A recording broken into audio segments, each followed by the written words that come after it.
Hello everybody. So today we are going to discuss the next part of the chapter, water, the third part.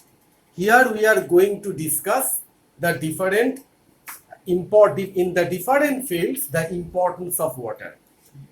As you know that without water, the plant and the animals who are living in this universe, they cannot survive. And you better know the different importance of the water in everyday life. So we are going to discuss these different parts of the water in our life. First of all, we are going to discuss that the biological needs.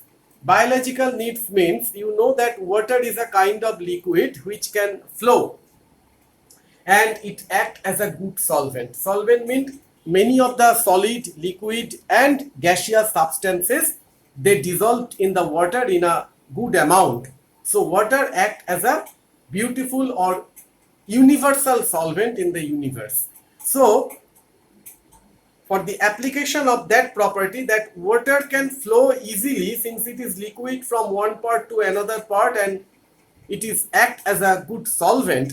So in our biological needs, water helps for the digestion of the food, for the transportation of the bloods in the different cells of our body, and for the excretion. You know that excretion, that means after that digestion, the excess, that means the wastage part of the food that actually excrete from our body in the form of urine and the stool. So that kind of biological purpose, digestion, food digestion, transportation of the blood, excretion, we need the water, and that's why the doctors advise us take a plenty of water every day. Do you know that a human consumption for an adult human being, it requires at least 2.5 to 3 liters of water per day for to maintain its body, that means to maintain that so that its body can function well. So this is the one part. Next is that you may say that water actually regulates our body temperature. You know how? Because if it is the excessive heat, then the sweating takes place, and after that then sweating, then evaporation, that means sweating of the that means the sweat can vaporizes from the upper skin of your body.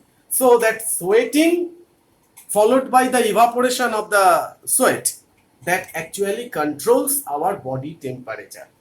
Next part is that in the agricultural field, for the germination of the seed, and as well as for the, you know that the without the water crops cannot grow. So actually in our country, that means the farmers, they are actually waiting for the rainy season, for the monsoon season, because for the development or for the growing of the crops, it needs a lots of water. And you know, for the germination of the seeds also, there is a necessity of water. Next is that you know that the green plants, they prepare their own food by means of photosynthesis, and for that purpose they absorb the water from the soil by means of, with the help of their root hairs, for the preparation of their own food, along with the help of sunlight, chlorophyll, etc., etc., carbon dioxide. But here water is an important raw material for the preparation of food during photosynthesis. Most large number of different kinds of the animals and plants, they are living in water. That means their natural habitat is water. Aquatic plants and the aquatic animals. So actually they absorb their oxygen, carbon dioxide for the aquatic plants to prepare their food, as well as the oxygen and the different kinds of the nutrients, minerals, which are dissolved in the water. Next is that you know that our daily purpose, for the domestic purpose, for bathing, for washing the clothes and the utensils, for cooking purpose, we need the water. Next is that in the power plant station, thermal power plant, hydroelectric power plant, the nuclear power plant, we need a huge supply of water in the power plant stations to generate the electricity.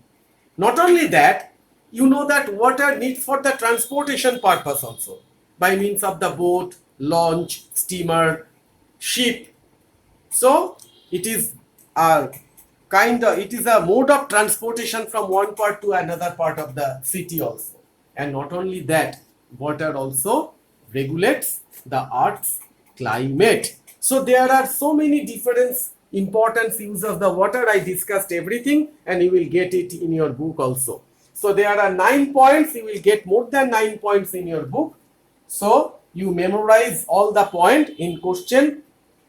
The question may come that write the 3 importance of water, etc., like this, or how water regulates our body temperature by means of sweating and evaporation, how the water actually acts in our body for the digestion of the food, why the water is a good medium for the transportation of the food or the circulation of the blood or excretion. That means different kinds of the human biological aspect. So the reason is that water acts as a solvent and it flows easily from one part to another part. Hence, it is useful for the digestion, blood circulation, excretion, etc. So today up to this much. Thank you.